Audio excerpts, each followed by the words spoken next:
Want to watch football without the restrictions of blackouts or cable? Check out expressvpn.com to help you get access to all the live games. Sign up today using the link in the description to get 3 free months.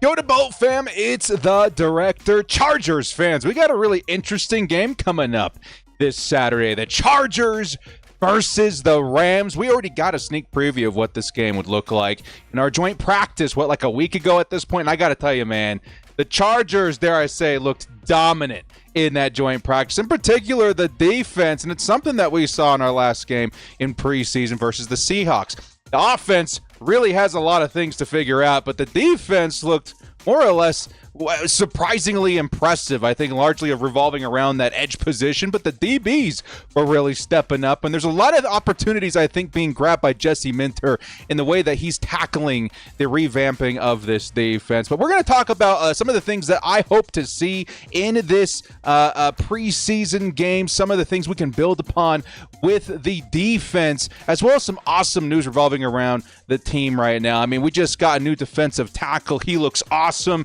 QB1 may be on his way back. Looks like the boot is off. Some big news to be covering in this one today, too. So let's get into it, man. Before we do, shout out to the sponsor, Underdog Fantasy. Use code DIRECTOR to match your first deposit up to $250. Newcomers check out the special on screen. And shout out to everybody that showed up to the fantasy draft, the impromptu stream the other day. Had a lot of fun. We may do another league for those of you guys that are interested in Underdog Fantasy. Just keep an eye out on my Twitter and on my YouTube community page for when that link goes live. Before we do kick things off, hit us up with a like and sub if you do enjoy this Chargers content. Small amount of time you guys take to hit the like, sub, bell notification. Helps me out a lot. Let's get into it, baby. Lights, camera, action. Who's got it better than us? Into the end zone, Charger fans are witnesses to history!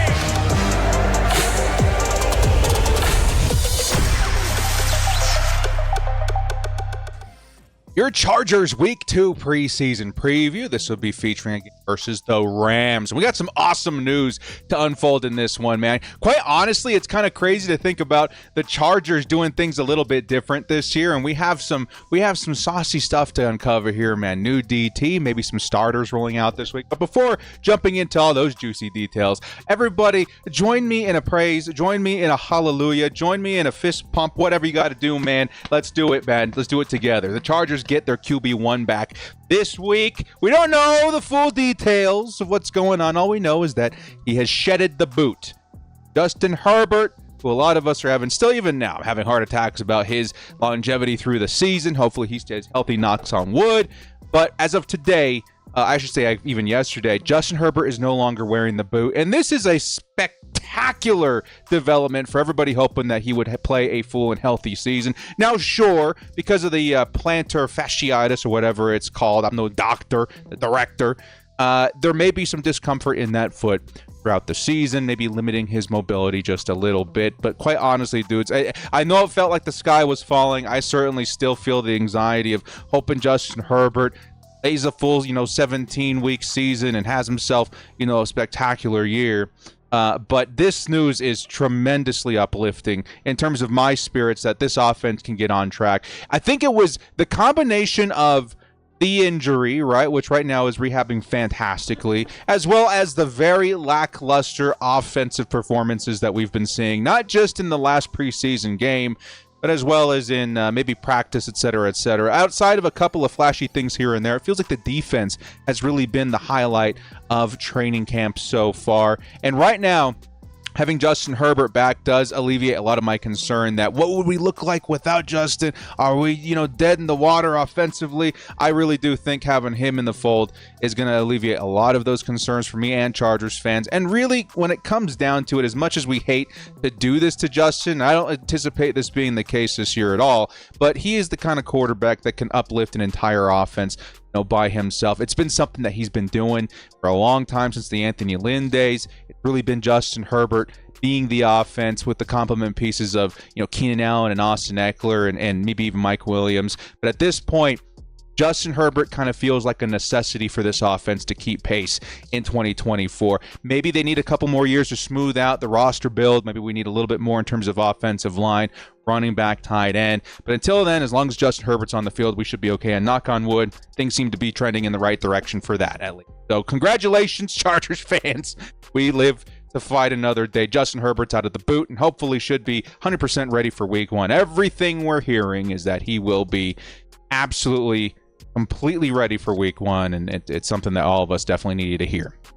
Now, moving into the next news that we got this week. Hey, I know everybody. You saw my video, right? We had a lot of views on that one of Taar Tartt possibly coming to the Chargers. And I told you guys, man, if I were a betting man, I believe it's going to happen. I don't think they let him out of the building without a contract. And lo and behold, it happened, man. Taar Tartt, I think just the day after I released that video, did end up signing with the Chargers. And this is a big deal, man. I know a lot of people are going to maybe, sweep this under the rug. There's a lot of reasons to be a little skeptical here, right? Like we listed in the video, Taar Tartt had a bit of an attitude problem, right? You don't want those kind of personalities in the locker room, blah, blah, blah, blah, blah. But you know what? It really does feel like Jim Harbaugh is building the team, and Joe Ortiz is building the team with a new vision this season, right? A lot of last chance Chargers all over the roster. Christian Fulton, Alex Leatherwood, who might not work out. Taar Tartt is a fantastic talent. Take a shot on, right? Let's take a shot on this time. Take a chance on me, right? This dude, when he reaches the potential of let's say half of what he was in Tennessee, he's a baller. He's a bully. Somebody mentioned in my comment section. This dude is mean, dude. And having him in the middle of that line, I tell you what, a lot of people are like, oh, it's nice to have some depth out here. He's going to be able to fight for a spot. Of course, we want all those things. We want him to, bring that work ethic in and shut down maybe some of the personality traits or rumors that we'd been hearing. But let me be clear, in at least my opinion, I don't know what the reality is, but my opinion, this is a starter, man. If it works out and he starts practicing and he looks good, I would not be shocked in the least to see Taar Tartt as defensive tackle 1, nose tackle for this team going into 2024, man. This is a big signing. It's a big deal, at least from my perspective, and he's going to bring in help where we really do desperately need it. The Chargers defensive line, I would say the front 7 looks fantastic because of the edge players. The interior guys, there are some really, bright spots like Morgan Fox, but lot of unknowns, and that's a unit that definitely needed a lot of help. Taar Tartt is going to be a fantastic piece to take a shot at and hope that it lands in terms of a potential starter in the middle of that line. He would be awesome if, again, he came back to 50% of what he was with Tennessee just a few years ago. He's only 27 years old, so definitely not a bad one to take a shot on there. Next up, some more crazy stuff to go over. Actually, we're going to get into what I think the game needs to see this week. The Chargers need to see in this matchup versus the Rams this week. Now, of course, the defense really has been, again, like I said, the shining star of the preseason games and of training camp, which by all means is not a bad thing, right? The defense being what they are and surpassing expectations is great news. This week, however, me as a fan and, whatever, a guy that follows the Chargers and covers them on YouTube, like what I need to see to make me feel more comfortable in this team's progression and this team's, odds at being more than just a retooling squad in 2024, I need to see the offense step up. The defense has really been surprising me. They've been great. The offense, I feel like I got nothing last week. Time of possession was like literally 50%. For the Chargers, not 50% in terms of, we got the ball half the time. No, 50% of what the Seahawks had. It was 40 minutes to 20 minutes time of possession last week. Abysmal. And I feel like I really didn't get to know these guys. It's almost like a speed date, right? It's like, this guy, okay. I don't really have anything to go on, right? There really was nothing other than some concerns for me to feel like I walked away from the Chargers offense that game. And, it really isn't fair to the offense, right? Of course, Easton Stick did not help. We're going to go over that here in just a second. But in terms of a sample size for the running backs, some of the wide receiver depth really didn't get any shots here, including the man you're seeing in Quentin Johnston. These guys deserve a shot. They deserve tape, right, to look over and stuff to study when they go back to practice on Monday. Like, we need to see more in order to properly evaluate. And to do that, the Chargers need to go in with a game plan to improve their time of possession this week. Again, that's a stat last week that I couldn't believe by the end of the game was so bad. Under 20 minutes to 40 minutes is absurd. And These guys deserve more. And to do that, I hope they make some of the tough decisions, right? One of the positions that was highly scrutinized after last week's game was certainly quarterback. Man, dude, Easton Stick. Love you, dude. I do. Like, Easton, as far as, like, a personality, like, I would hang out with this guy. I really would. He reminds me of some of the dudes I hung out with in high school. Definitely kind of, you know, guys, it reminds me of one particular. If you're watching this right now and you know who you are, Dan, in my fantasy football league, you know who you are. This reminds me a lot of one of my buddies. But I love Easton Stick the person. I think you can say that about most football players on your team, right? Especially the Chargers. We got a real, you know, upstanding citizens when it comes to our roster. But last week in terms of football play, last week's in terms of quarterback play, Easton crapped the bed. He really did. And that was a big contributor to why we didn't get a lot of sample of the rest of the squad on offense, right? Defense looked great. Offense, Jarrett Patterson looked pretty good, right? He got pretty, you know, nice sample size, and we got some good results out of that. What about the receivers? It broke my heart watching Brendan Rice, you know, make great cuts and run great routes and not get the ball, not get quality passes. That sucked. It broke my heart not seeing a lot of the offense get any opportunity from, you know, the play of the offensive line as well. The offensive line didn't help either. Tight ends, what's going on with them, right? I don't know. Easton, I think, was at the very top of that problem, though. And this is going to be a big, important game for him because I do believe that the Chargers are going to, you know, go into SoFi and do a lot of things similar to what they did in the joint practice with the Rams. I think we're going to see some good opportunities via the defense for the offense. You're going to see some turnovers via the defense. You're going to see hopefully good field position because of the defense. That was something that really sucked last week. I hope that the offense can take advantage of that, and in particular, Easton Stick. Because there is still a world where Easton turns it around and becomes, you know, maintains the QB2 job, but there's other players nipping at his heels right now. And one of them, I think a lot of us are excited to see, is Perez. I named this segment the Perez dispenser. If we end up going with nicknames, I like that one. Perez, Luis Perez out of the UFL. Was an awesome quarterback to watch last week. Sure, he had some crappy throws, and he didn't have a lot of time to work with, and yada yada. But man, his arm looks good. Man, his ball placement's insane. Like I really, there's a lot to like about what his game could look like. He does remind a lot of people, which is funny enough, without the crazy release, of like a Phillip Rivers style of quarterback, which is definitely nostalgic, but more importantly, effective. I feel like Luis Perez right now, if we were to look at the sample size of last week's preseason game, a lot of, you know, the footage that we're seeing at a training camp, Luis Perez is probably a fan favorite right now. And that is important to note because whoever gives the Chargers the best opportunity to stay on the field, to keep drives alive, should be the quarterback for majority of this game. I understand there's a protocol here, right? Easton Stick is QB2. He's earned the respect of the team to take a majority of reps. I understand that.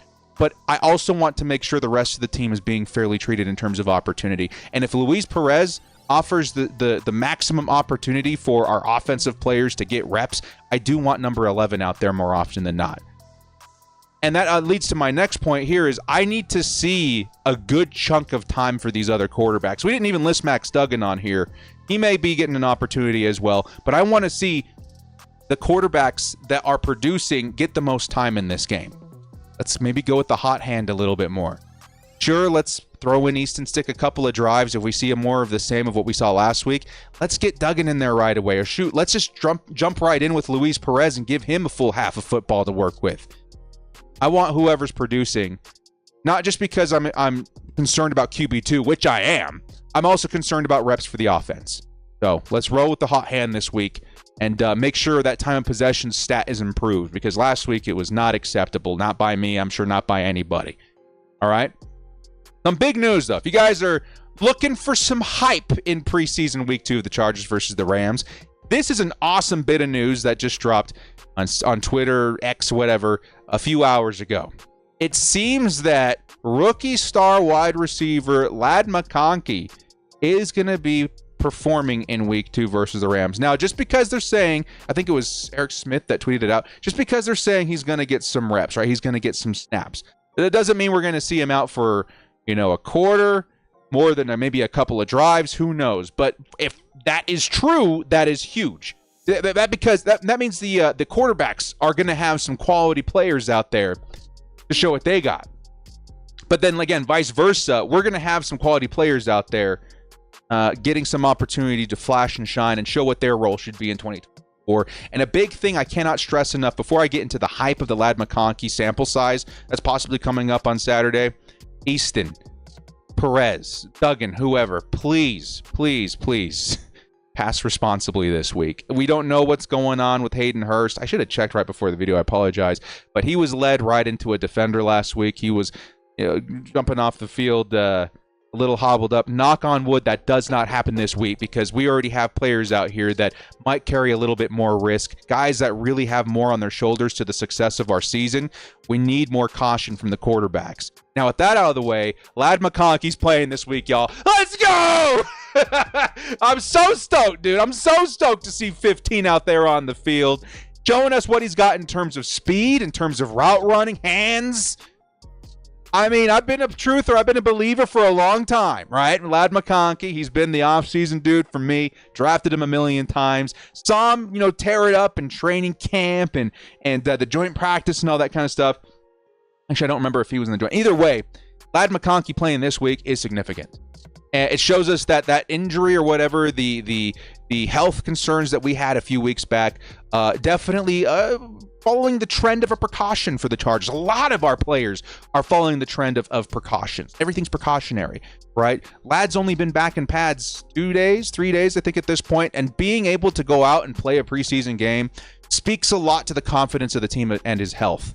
And with that being elevated in my optimism, being able to clear the fog a little bit and just be super hyped about Ladd the player, Ladd the talent, and seeing him tear it up out there with whoever is in at quarterback makes me pumped as hell. I'm so excited to watch the game tomorrow, even if he only gets 4, 5, 6 snaps, right? I'll be watching number 15, seeing him get open, because it's not always the stats that paint the picture. Like last week, Brendan Rice was going crazy. He just never got the ball. I just need to see Ladd out there getting open, showing he'll be available for Justin Herbert. That'll be enough to fuel my hype into kickoff, man. So excited to see Ladd out there. Everybody, let's play nice. Let's play fair. Let's play safe, okay? We need 15 in the rest of this roster. Again, I'm a big knock on wood guy. To stay healthy for the season. All right? That leads me into another topic. What about the rest of the starters? Now, this is something that you see practiced throughout the league by a couple of different teams, right? The Chargers, for the most part, haven't been one of them, where you do slowly roll your starters in, I would say, between weeks 2 and 3, because of course now, if you guys are unaware, there's only 3 weeks of preseason now. I think the Hall of Fame game is kind of considered week 1 now, even though we don't call it that, but there's only 3 weeks of preseason now, okay? So a lot of teams like to exercise their players in a way that you smooth them into, game shape a little bit, right? By giving them a few reps, maybe week 2, some teams even week 1. And then a lot of teams like to let them play like a full quarter, sometimes a full half. There are some crazies out there that play even more in the last preseason game of the year. The Chargers really haven't been that kind of squad, right? At least in the longest time that I can remember. We really never threw our starters out there in preseason. And for the most part, I didn't mind that, right? A lot of it was about, team composition and finding, the right fit in your depth in terms of that talent. So I didn't care too much about that. Sure, I would like to see my players play, but it's more about team composition. Well, the Chargers could take a note out of teams like the Kansas City Chiefs, who it's rumored that they're going to play a full half tomorrow or whenever they play in week 2. That's insane to me. It could turn out to be a facade. Maybe they play 1 quarter, maybe they play a couple of drives, but the Chiefs are one of those teams that are known to roll their starters out a little bit early in preseason. We don't know what this new regime's going to do. We don't know what the Chargers are going to roll out with in week 2, week 3, right? It could be a little bit different. So all I'm going to say is the evidence supported by the Ladd McConkey starts this week, which again, maybe that was a lie too. Who knows? It could be all coach talk. But based on the assumption that Ladd McConkey does play in week 2, you can also draw the conclusion that the Chargers want to smooth in some other starters, right? Guys like Gus Edwards, might benefit from a couple of carries here and there to help smooth him into game shape a little bit. I'm sure he is, but you know what I mean. Just getting those reps in a game like a preseason game could end up being valuable. If it's valuable to the Chiefs, it could be valuable to other franchise organizations. Okay. Other starters, let's say on offense, like J.K. Dobbins, right? J.K. Dobbins could benefit from a couple of more, reps here and there. I know there's a lot of caution out there. The Chargers might be precautionary, especially with players like that. But maybe we do see, I don't know, Will Dissly, right? Maybe we do see a little bit more Zion Johnson or Bradley Bozeman, who I don't think has been playing a minute, right? Like maybe we do see a little bit more from the starters this week. And then on defense, you could say the same. Maybe we get a couple of reps in for Bosa and Mack. Maybe we get a couple of reps in for Derwin James. Again, I don't know how I feel superstitiously about our starters out there, but for organizations that have found success, it is something that they do. They just do it. It helps them ramp into week one a little bit smoother. And that's what we're about now. I mean, just to think about it with me, okay? Just anticipate it a little bit. The Chargers may roll out with a few starters, be it a small sample size here in week 2. We may end up being one of those teams like the Chiefs, like a couple other teams that they do roll out their starters a little bit. I think just in terms of ramp up, right? So there you go. I think maybe we do see a little bit more from the starters this week if Ladd McConkey truly is going to be out there. Another player that I'm very anticipating of watching, yes, J.K. Dobbins. I think he's looked fantastic. He seems to be very much so healed from a lot of the things that haunted him in the past in terms of injury. He looks awesome. I saw him in person for like 2 or 3 days, man. He looked absolutely fantastic. He could be a guy that I wouldn't mind seeing out there, but there is a number that we haven't seen this offseason that I very much so need to see out there in a preseason game. It's Makoni Vidal. And the reason that I'm giving him a whole segment is because, like the quarterbacks, I think the running backs also serve as an important tool for this offense to keep drives alive. Yes, even in preseason. I think a lot was leaning on the running attack last week that we just did not get with Jarrett Patterson, with Isaiah Spiller, with Elijah Dotson. Those guys can be good, but the run blocking was not good. And we weren't able to sustain drives, right? I think a talent like Makoni Vidal can help make up for that a little bit. Maybe, yeah, the offensive line bounces back a little bit, but it feels like this team was built for a running back like Makoni Vidal. It feels like Gus Edwards is going to work beautifully here. It feels like J.K. Dobbins is an excellent complement piece, right? He could end up being RB1B. Who knows? But I need to see number 30 out there. Hopefully everything's good. He suited up last week, ended up not playing. I would anticipate that he would play this week if he's, obviously healthy and ready to go. And seeing Vidal in the mix might help the offense out quite a bit, which again is going to not just benefit him in terms of, getting reps and finding success as a guy trying to climb the depth chart. But also for the offense as a whole, right? I want to see the offense out there a little longer. I think Vidal and the way the team has been made would benefit from that. I want to see what he looks like. I want to see what this team looks like when you put the pieces together that was the intention of the new style, the new system, right? Greg Roman has a way of doing things. The run game's going to look different. It's going to look unique. It's going to look, maybe familiar to a Jim Harbaugh team, like the Michigan Wolverines or the San Francisco 49ers. I need to see those pieces in place to kind of start evaluating what it's actually going to look like this season. Because there's an idea, and then there's execution. I need to see the execution in some way, shape, or form. Vidal is a great way to do that. I'm hoping to see more of him in this game. Another player that I really need to see, man. I like this photo. I should have gotten more action-y one, but I liked it. Brandon Rice. Now, again, I've talked about him. I won't spend too much time on it, but last week, I saw a lot of plays where Brendan was open, where Brendan's route running was really on display, very crisp. His speed is something that continues to shock me because I don't know if I associated his speed, like in the preseason, or I should say in the pre-draft process, as a big strength of his, right? I was always like, yeah, the route running's good. Separation needs a little bit of work. Hands are great. Like, there's a lot to like about Brendan Rice. The speed wasn't something in the foreground for me, but I saw it in person. I saw it in the preseason game, even though he didn't log a catch. Brendan Rice is a fast dude. He really is. And I want to see, again, the opportunity given to Brendan Rice to show us that. I want to see some of his after-catch ability. I want to see some of his route running ability on display. I want to see him get opportunities. So some of the guys, again, that I'm most anticipant of this week, Brendan Rice, Kamani Vidal, of course, Ladd McConkey, now Luis Perez. A lot of things to like on the offense. To wrap up the offense real quick, not much to talk about on the defense, so this video won't be impossibly long. To follow suit with the running backs and the quarterbacks, offensive line needs to be better this week. I think, is that Brendan Hymus in the left 64? Is that him? Backup center. Did not look good last week. Alex Leatherwood looked really bad last week. Lots of other guys on the line just did not. Foster Sorrell was especially bad too. The offensive line depth needs a good game. Maybe a good change of pace will help things out in terms of drives. Maybe, other aspects of the offense behind a Luis Perez or a better running. Maybe that helps the offensive line out a little bit. But right now, my confidence is shaken a little bit in the offensive line depth. The starters look great. Joe Alt had a fantastic week. Slater was out there looking good. The starters are not a concern for me, but the depth, which is also very important, did not impress me last week. So much so that I was like, we need to get Mason Cole in here. We need to get Humphreys in here. We need to get Leno Jr. in here. Something needs to change in terms of the competition. I'm hoping that they can turn it around this week because, again, my foundation was shaken a little bit in my confidence to the backup offensive lineman. All right. Finally on the offense, it's going to be a battle for tight end and the backup tight ends. Keep that in mind. Stone Smarts looked like a good receiver. Donald Parham is a very unique weapon. I'm sure that he'll be out there hopefully getting some opportunities. And then we need to see what's going on with Will Dissly and Hayden Hurst as well. But tight end is also going to be something we pay a lot of attention to. Now to lightly touch on the defense. Defense has been great.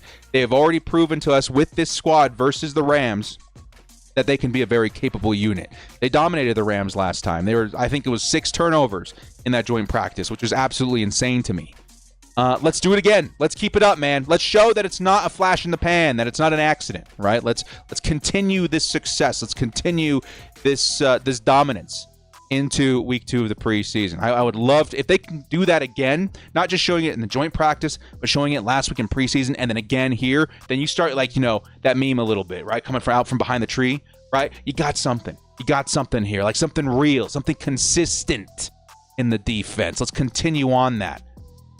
Some of the positions to note in that dominance, edge. I don't know if Mac's going to play. I don't know if Bosa's going to play. But even if it's Tooley and Bud and Morris Brash, man, who's been awesome these last couple of weeks, let's let that edge position eat. Because that edge position, which a lot of this defense is revolved around, a lot of it is anchored, and the foundation, or I should say the cornerstone of the defense, feels like it runs through the edge position. If we can continue to prove that even at the depth, of Tooley, Bud, Brash, there's another couple of guys out there that look pretty impressive. If that can continue being the cornerstone of the defense, then we're in a really good spot. Because not just the starters, but the rotation looks great. The depth looks great. Chargers have something here. Got to keep an eye on the edge position. Again, Lord help the Rams if Bosa and Mac, or either one of them, are going to be playing this week. Another big thing from training camp this week, man, that gets me super excited. The Ladd news of him coming back in patch is exciting. Justin Herbert shedding the boot is exciting. Here's another guy that instills a lot of excitement for Chargers fans right now. Junior Coulson has looked amazing. He's back, number one. That's really good, right? He suffered from appendicitis, in which he had to get his appendix removed, 2-3 weeks ago, right? A lot of the timelines are matching up, by the way, in terms of recovery for a lot of these guys. Appendicitis, that sucks weird. Not a football injury, but the timeline is looking accurate so far. He's back, and he's really impressing everyone. Justin Herbert, there's like a 2-week period in which he would be in the boot. He's already out. It's been 2 weeks, right? That's looking pretty accurate. Chargers, they scare us here and there, right? The communication isn't the same. They're very, very, secretive in terms of their process and keeping their players healthy. But right now, it's trending okay. It's trending right. Timelines have looked good. And Junior Coulson has been an awesome product of coming back to the field and hitting things and hitting the ground running and making an impact right away.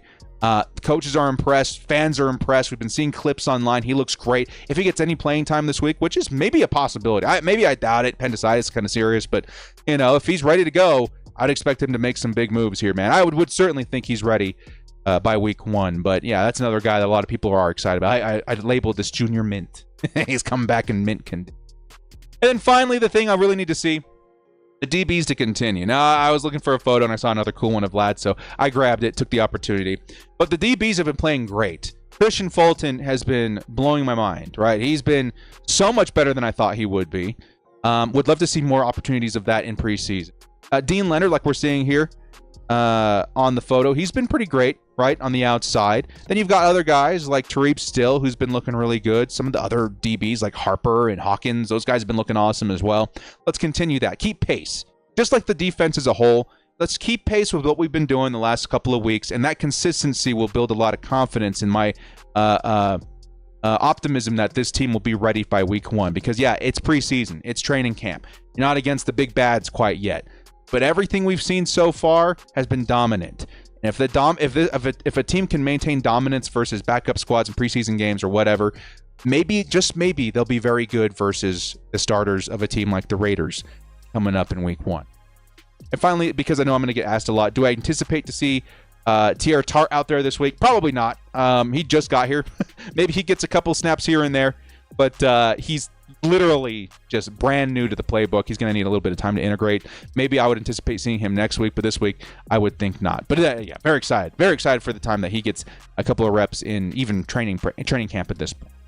There you have it, Bolt fam. Chargers will be taking the field this Saturday. We will be live like we were last week. We had a really good time last week. 1,000 Chargers fans in the chat for a preseason game, which was super hype. You guys showed a lot of love via the super chats. I appreciate that so much once again. And yeah, we'll be back. We'll be doing that again tomorrow. I think the game starts at 4 or 5. I don't remember. But we will be live about 5-10 minutes before kickoff. And then, of course, if you guys want even more, we're going to have a post-game reaction show on Bleacher Report right after the game. Well, guys, thank you so much for joining me. This has been The Director. If you like what you saw here, hit us up with a like and sub on your way out. We'll see you next time. And as always, bolt up, Rossi. Oh, I'm so excited for some lightning, Ladd, even in preseason, baby. Let's go!